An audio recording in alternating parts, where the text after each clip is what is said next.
아멘. 오늘 우리 주시는 말씀 사도행전 9장 1절부터 9절까지 말씀입니다. 사도행전 9장 1절부터 9절까지 말씀. 우리 같이 한 목소리로 합독하겠습니다. 사울이 주의 제자들에 대하여 여전히 위협과 살기가 등등하여 대제사장에게 가서 다메섹 여러 회당에 가져갈 공문을 청하니 이는 만일 그 도를 따르는 사람을 만나면 남녀를 막론하고 결박하여 예루살렘으로 잡아오려 함이라. 사울이 길을 가다가 다메섹에 가까이 이르더니 호련히 하늘로부터 빛이 그를 둘러 비추는지라. 땅에 엎드러져 들음에 소리가 있어 이르시되 사울아 사울아 네가 어찌하여 나를 박해하느냐 하시거늘 대답하되 주여 누구시니이까. 이르시되 나는 내가 박해하는 예수라. 너는 일어나 시내로 들어가라. 내가 행할 것을 내게 이를 자가 있느니라 하시니 같이 가던 사람들은 소리만 듣고 아무도 보지 못하여 말을 못하고 서 있더라. 사울이 땅에서 일어나 눈을 떴으나 아무것도 보지 못하고 사람의 손에 끌려 다메섹으로 들어가서 사흘 동안 보지 못하고 먹지도 마시지도 아니하니라. 아멘. 할렐루야. 우리가 항상 돌아봐야 되는 것이 무엇이냐면 우리의 믿음이 어디서부터 오는가. 때로는 내 열심, 우리가 남을 위하고 교회를 위한다고 이야기는 하지만 사실은 우리가 굉장히 나를 위한 삶을 살고 있는, 하나님을 섬기면서도 신앙생활을 하고 있으면서도 나 자신만을 집중하며 살아갈 때가 많다는 걸 아셔야 돼요. 요즘에 가끔씩 이제 보는 게 이제 뭐 금쪽 같은 내 새끼라고 해서 아이들 프로그램이 좀 나오잖아요. 그럼 부모는 그 아이를 위해서요. 아이를 위해서 노력하고 힘내고 일하며 그 아이가 공부를 열심히 하길 바라고, 그런데 내 생각처럼 다르게 이 아이가 뭐 똑바로 자라주지 않거나 때로는 어린아이가 때를 부리거나 때로는 과도하게 표현하는 모습들을 보면서 부모들이 굉장히 힘들어합니다. 근데 그 원인을 자꾸 보면 항상 그 전문가는 이렇게 이야기하죠. 아이에겐 아무 잘못이 없다고 이야기합니다. 누구의 잘못입니까? 부모의 잘못입니다. 부모의 욕심. 심지어는 너는 나처럼 살면 안 돼. 이것도 욕심이 되는 것이죠. 신앙생활도 마찬가지예요. 믿음이 있다고 하는 것은 무엇을 이야기하는 것이냐면 우리가 어떻게 하나님의 길을 따라가야 되는가.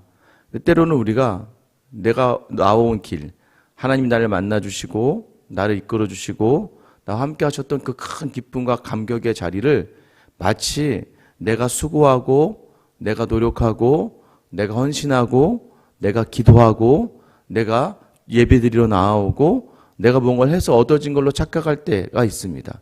그러다 보면 어떻게 이루어지냐면 그곳에서 자기의 의와 자기의 유익을 쫓게 되는 것이죠. 자연스럽게 자기를 알아주기를 바라고 자연스럽게 자신이 드러나길 바라고, 그 중에 좀 지혜롭지 못한 사람은 그거를 이제 소리로 표현해서 어떻게든 받아내려고 하시는 분이 더러 있고, 좀 지혜로우신 분들은 은근히 그것을 드러내며 자기가 드러나시길 바랄 때가 있어요. 그래서 그런데 그것이 자기의 생각과 다르면 정말 그가 가진 종교는 무섭습니다. 여러분 그러지 않습니까? 제가 교회 안에서 어떤 분들을 다뤄보다 보면 세상에서도 하지 않는 정말 끔찍한 일을 교회에서 하는 경우가 굉장히 많죠. 왜 그럴까요? 그에 가지고 있는 때로는 종교적 열심이 살인 무기가 되기 때문입니다. 여러분 그런 경험 없습니까? 저는 모태신앙이었기 때문에 교회 안에서 자랐습니다. 교회 안에서 자라고 교회 안에서 열심을 다했어요. 쉽더라고요. 교회는 예배만 열심히 나오고 성경책만 많이 읽고 그다음에 모든 예배 때마다 그냥 참여하고 그러면 어른들이 굉장히 좋아해 주십니다. 그리고 굉장히 인정해 주고 굉장히 이렇게 해 주죠. 그러다 보면 사역자가 새로 오거나 또 새로운 사람들이 왔는데 나랑 맞지 않고 나랑 좀 틀린 것 같다고 느껴지면 어떻게 합니까? 우리는 은근히 그 사람을 조용히 교회 밖으로 몰아낼 수 있는 힘을 가지고 있다는 거예요. 이 종교성이 굉장히 무섭습니다. 영국에서 우리가 특별히 어느 때가 조심할 때냐면 열심히 특심이 되는 그때가 굉장히 조심해야 될 때입니다. 항상 제가 자라면서 또 신앙생활 듣고 자랐던 말들이 야, 너는 정말 열심히 특심이구나. 처음에는 이 말이 굉장히 좋은 말인 줄 알았어요. 나중에 흘러가 시간을 보다 보니까 이 열심히 특심이라는 말이 내 생각으로 내 힘으로 때로는 신앙생활을 하려고 할 때가 있구나. 여러분 그때 그러면 어떻게 해야 될까요? 그때 다시 묵상해야 될 바들이 있다는 것이죠. 그것을 오늘 본문에서 우리에게 말씀해 주시고 있습니다. 오늘 정말 열심히 특심인 자가 등장하죠. 1절이죠. 사울이 주의 제자들에 대하여 여전히 유업과 살기가 등등하여 대제사장에게 가서라고 되어 있습니다. 사울이요. 바울이 되기 전에 사울이죠. 사울이요. 스데반의 죽음에 가장 앞에서 옷을 받아주었던 사람이에요. 사울은요, 굉장히 화가 났습니다. 자기가 자라면서 듣고 또 공부하고 외웠던 그 수많은 율법들, 하나님만을 온전한 신으로 알았던 그가 온전하게 하나님을 향하여 서 있었습니다. 근데 어느 날 듣도 보지 못한 예수라고 하는 자와 그를 따르는 추종 무리들이 갑자기 성령이 어쩌네, 전을 회파하네. 여러분 이런 얘기를 듣다 보면요, 굉장히 화가 많이 나기 시작합니다. 여러분 우리도 여러분을 금방 화나게 할 수 있는 그런 단어가 있죠. 마치 어처럼 느껴지냐면 우리한텐 신천지, 이만희 추종자 이렇게 느껴지면 여러분 어떤 마음이 듭니까? 저것들 좀 우리 교회도 이 문 앞에 있잖아요. 신천지 출입자들 금합니다. 이제 법적으로 일부러 저걸 걸어놓는 거예요. 저걸 걸어놔야지만 내보낼 수 있기 때문에 여러분 그 정도로 우리가 아주 나쁜 것들이라고 생각하고 있지 않습니까? 그런데 아마 그 당시에 예수님을 바라보았던 유대교회 사람들이 바로 이런 마음이었고 순수한 율법을 붙들고 살았던 사울이라고 하는 청년의 이 마음, 불타오르는 정말 이 종교적 열심은요, 특별했습니다. 스데반을 잡아 죽인 자리에 있었고, 심지어는 여전히 유업과 살기가 등등해서 대제사장에 가서 무엇을 받습니까? 2절에 보면 다메섹 여러 회당에 가져갈 공문을 청하니 이는 만일 그들을 따르는 사람을 만나면 남녀를 막론하고 결박하여 예루살렘으로 잡아오려 함이라. 여러분 이 사람이요, 이 사울이 얼마나 유업과 살기가 등등하냐면 이 대지성에 가서 우리나라 말하면 체포권 같은 걸 받아오는 거죠. 영장을 받아와서 가다가 예수 믿는 사람들이 있는 것 같다 또 소리가 들린 다음에 무조건 들어가서 이 사도행전 8장 3절에 보면 어떻게 기록되어져 있냐면 사울이 교회를 잔멸할세. 사울이 스데반 이후에 도망갔던 남아있는 자들 다 잔멸시켰다고 얘기해요. 그러니까 결국 예루살렘에는 사도들 외에는 예수를 믿는 사람들이 없도록 이 사울이 다 잡아놓았다는 얘기입니다. 남녀를 다 끌어다가 옥에 가뒀다는 얘기예요. 여러분 그 정도의 무서운 사람이었습니다. 사울이 마치 작정한 것 같죠. 여기서 이 잔멸하다는 표현이 어떤 표현이냐면 포도원 같은데 멧돼지가 한 마리가 들어가서 모든 걸 다 휘저어 놓은 듯한 그런 상황, 쑥대밭을 만들어 놓는 상황입니다. 결국 사울은 이 기독교 교회를 쑥대밭을 만들어 놨어요. 남녀노소를 수단과 방법을 가리지 않고 어떻게든 교회를 말살하려고 하는 사울의 모습. 근데 중요한 건 이제 8장이 딱 끝나잖아요. 빌립의 이야기들. 사마리아가 복음화가 되고 에디오피아의 내시가 복음을 듣게 되며 세례를 받게 되는 이 복음의 확장. 예루살렘으로부터 갇혀있던 그 복음이 스데반의 죽음을 통하여 사마리아로 넘어가고 사마리아로부터 에디오피아로 향하는 내시에게 복음이 넘어가면서 이 복음이 확장되는 이 복음의 확장성. 여러분 하나님의 복음은요, 어떠한 시대와 상황이라 할지라도 확장되어지고 하나님의 나라는요 항상 커져만 가고 부흥만 있다는 걸 아셔야 돼요. 하나님의 일하시면 거침이 없으십니다. 그런데 때로는 우리가 우리 눈으로 바라보니까 우리가 볼 때 우리가 고난을 받고 있고 우리가 지금 계속해서 압력을 당하고 핍박을 당하고 있으니까 우리 눈으로 무너져 가는 것 같지만 아셔야 돼요.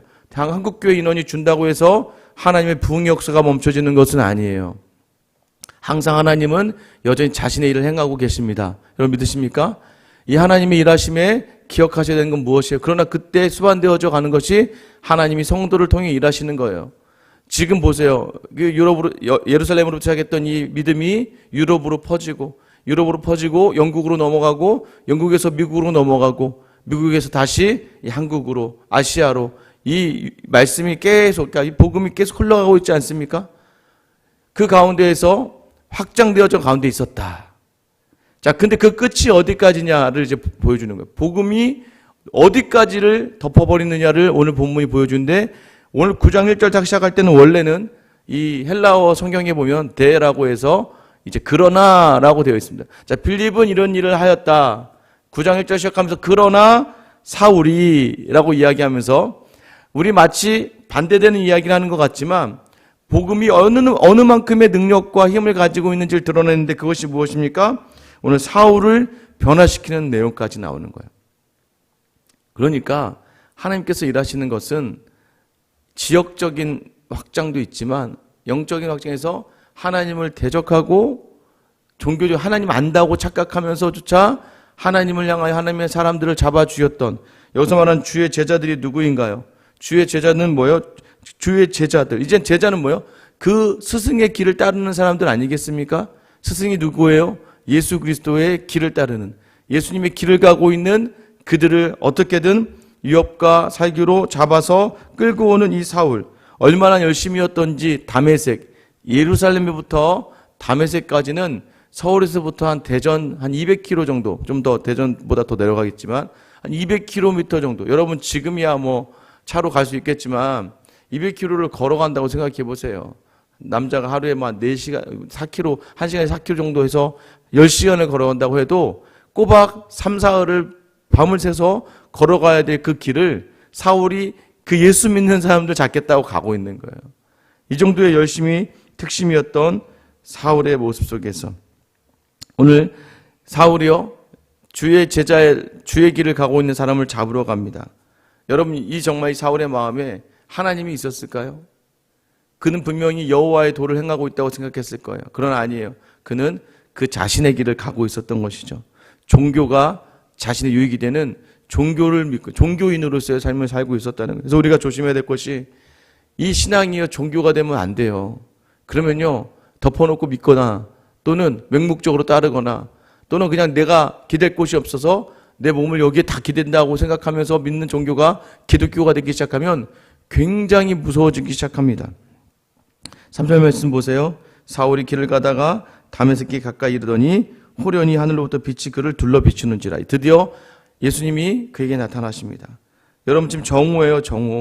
정오의 시간이 낮이에요. 낮의 시간에 빛이 보인다? 그럼 태양보다도 더 밝은 빛, 그 빛이 지금 사울을 둘러싸고 있는 거예요. 이 빛이 무엇입니까? 빛이 있으라 태초에 말씀하신 그 빛, 그 빛의 근원이 되시는 하나님, 또 예수 그리스도, 빛으로 오신 그의 아들 예수 그리스도죠. 그러니까 정오, 한낮에 그 태양보다 더 밝은 그 빛으로 사울을 비추입니다. 그러자 그 사울이 그 빛을 보고 땅에 엎드러집니다. 그러고 나서 이런 소리가 들리죠. 어떤 소리가 들립니까? 사울아 사울아 네가 어찌 나를 박해하느냐. 이 한 단어에서 보면은 굉장히 꾸짖는 것 같죠. 여러분, 근데 이거는 무엇을 이야기하는 거예요? 사울아 사울아 네가 어찌 나를 박해하느냐. 여러분, 길 지나가는 사람에게 왜 나를 박해하느냐라고 얘기할 수 있겠어요?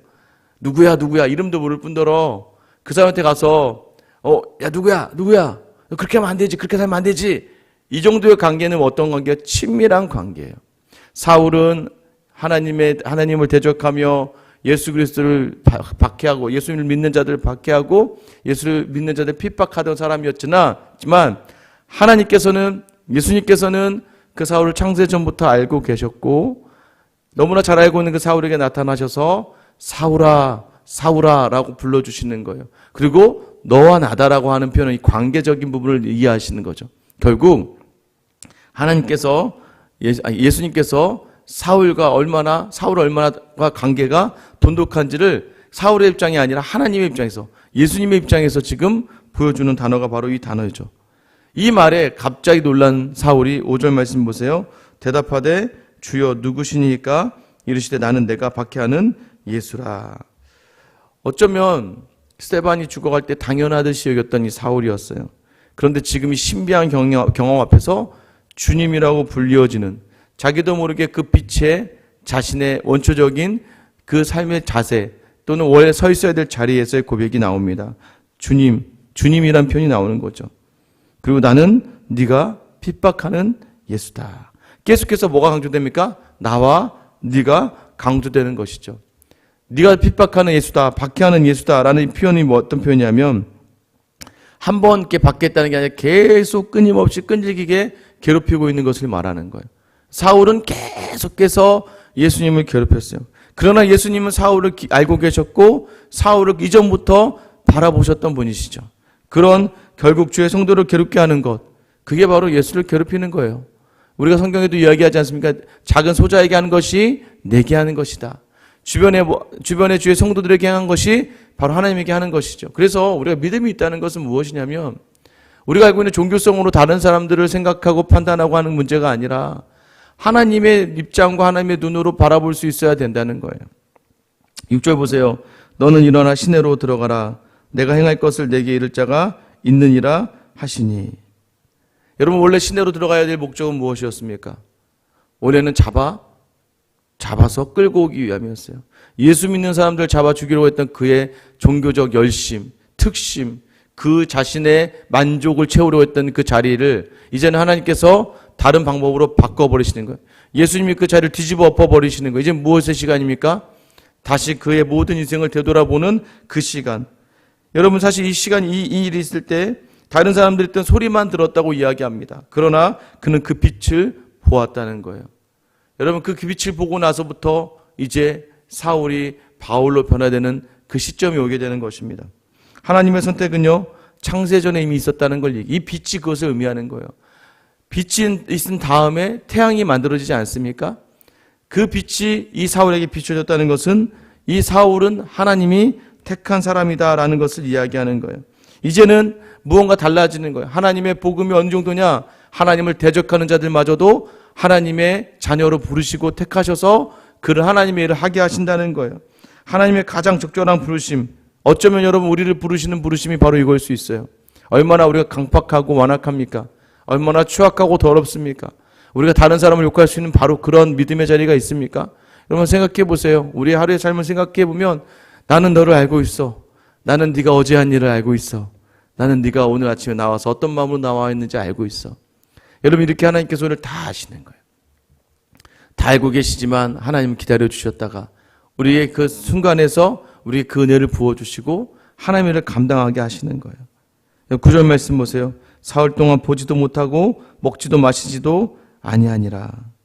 눈을 떴으나 아무것도 보지 못하고 사람의 손에 이끌려서 다메섹 시내로 들어가는 이 사울이죠. 사흘 동안 보지도 못하고 먹지도 마시지도 못했다고 이야기해요. 사흘, 여러분 여기서 나타난 사흘의 시간이 어떤 시간입니까?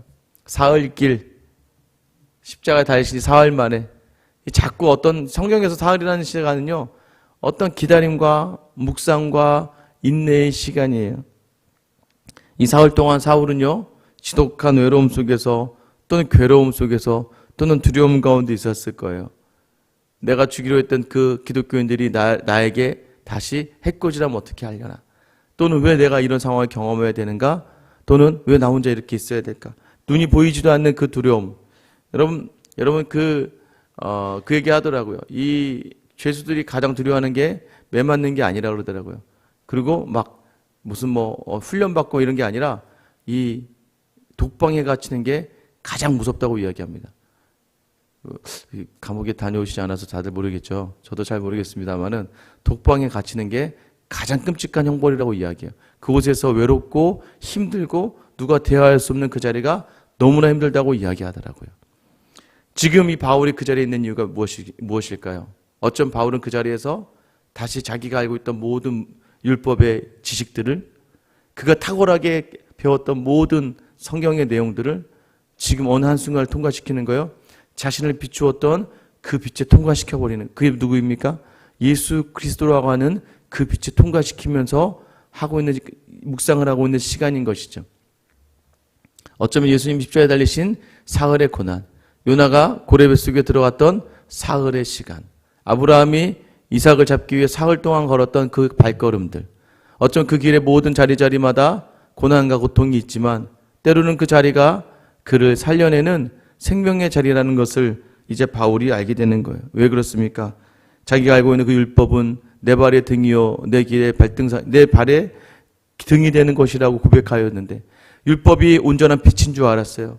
율법만이 온전한 참 빛이고 자기를 비추고 이 빛이 온전한 도인 줄 알고 있었던 이 사울에게 진정한 참 빛이 임하게 되고 그 빛이 바로 예수 그리스도라는 것을 알게 되었을 때에 세상의 그 어떤 빛보다도 더 밝은 빛이 빛나고 있는 것을 바라보는, 눈은 감고 있지만 그 빛에 대한 기억이 머릿속에 계속 남아있는 이 사울의 심도, 그 마음을 하나님께서 이제 그를 다시 하나님의 사람으로 이끄시고 있는 것이죠. 하나님이 사울을 부르시는 이 부르심은요, 결국은 하나님에 대하여 극악무도한 이 사람까지도 하나님이 부르신다는 거예요. 사마리아로부터 에티오피아 대시 그리고 주의 제자들 잡아 죽이려고 하는 이 사울까지 부르는 자리는 하나님의 부르심에 차별이 없다는 것을 이야기하는 것이죠. 여러분, 하나님의 부르심에는 차별이 없습니다. 하나님 선택한 사람들을 부르십니다. 근데 중요한 건 그 부르심에 누가 있습니까? 사울과 같은 우리가 있다는 것을 기억하셔야 돼요. 이후로 사울이 무엇을 바라보며 살아갑니까?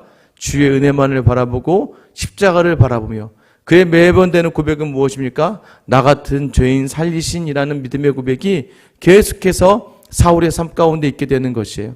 그러다 보니까 누구를 원망하고 누구를 비난하고 누구를 정죄하고 무슨 열심으로 하겠습니까?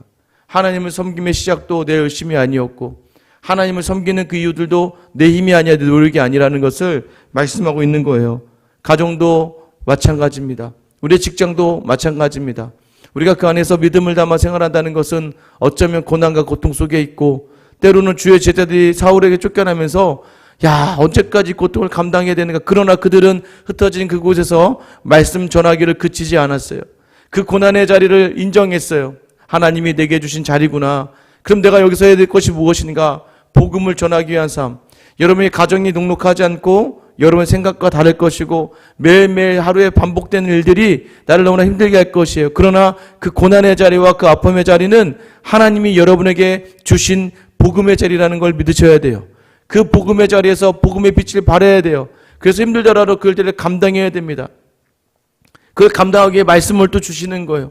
이 말씀이 우리에게 왔습니다. 그럼 어떻게 해야 돼요? 그 말씀에 반응을 해 나갈 수 있어야 되는 이유는 뭐예요? 원래는 죽어져야 될 때 우리가 이 말씀 우리 안에 들어올 수 있고 이 말씀 붙들 수 있다는 너무나도 큰 은혜가 우리에게 있기 때문이에요. 그럴 때 반응을 하는 것입니다. 그래서 몸이 피곤할지언정 하나님 원하신 자리에 서는 거예요. 하나님 바라신 자리에 서는 거예요. 그러면 어떻게 됩니까?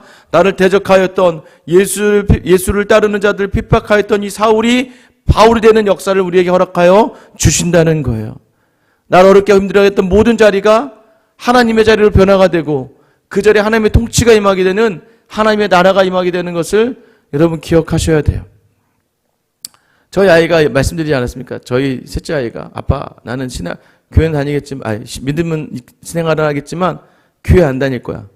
갑자기 아빠한테 그런 얘기를 해서 야 교회 가야지. 아니야 나는 보니까 교회 안 가도 될 것 같아. 교회 안 갈래. 너 교회 안 가면 아빠랑 끝이야. 아빠랑 너 볼 일이 없어. 아빠랑 연을 끊을 거야. 그랬더니 내가 죽어도 아빠는 날 안 보러 올 거고 막 그러는 거예요. 화가 나가지고는 됐어 저리 가 하고 와서 계속 묵상을 하다가 보면 무엇입니까? 저기 왜 저렇게 이야기할까? 여러분 아까 얘기했죠. 자녀의 모든 문제는 부모의 잘못이에요. 그럼 다시 고민해 봐야 돼요. 제가 왜 어디서부터 저게 비롯됐을까? 그럼 그 아이가 느끼고 있는 그 서운함들, 그 아이가 느끼고 있었던 아빠에게 느꼈던 아쉬움들, 여러분 그것을 해가지고 해결하면 또 어떻게 됩니까? 네, 그 아이에게 그 아빠가 다시 교회 나올 수 있는 마음을 허락해 줘야 되죠. 그럼 그 통로가 누구가 되는 거예요? 제가 되는 거죠.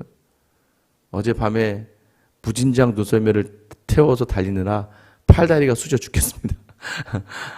뭐라도 해주고 그리고 함께하는 거. 밤에 또 자기 전에 카드 게임 해주고 뭔가를 해주면서 이 아이가 누려야 될 것들. 어쩌면 제가 바쁘다고 핑계로 챙겨주지 못했던 부분들.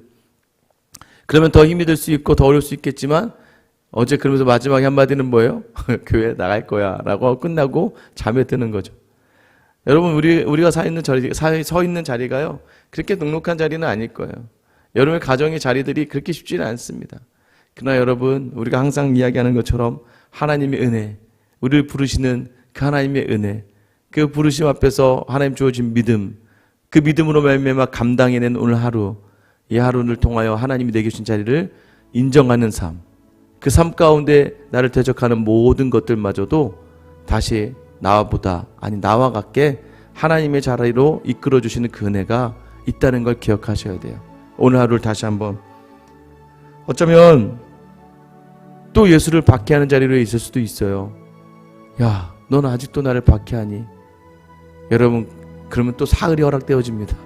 그러지 마시고 오늘 내게 주시는 자리에서 나를 돌아보며 예수님이 원하시는 고난의 자리를 인정하며 믿음으로 서서 하나님의 나라를 경험하는 귀한 역사가 여러분에게 있기를 예수님의 이름으로 축원합니다.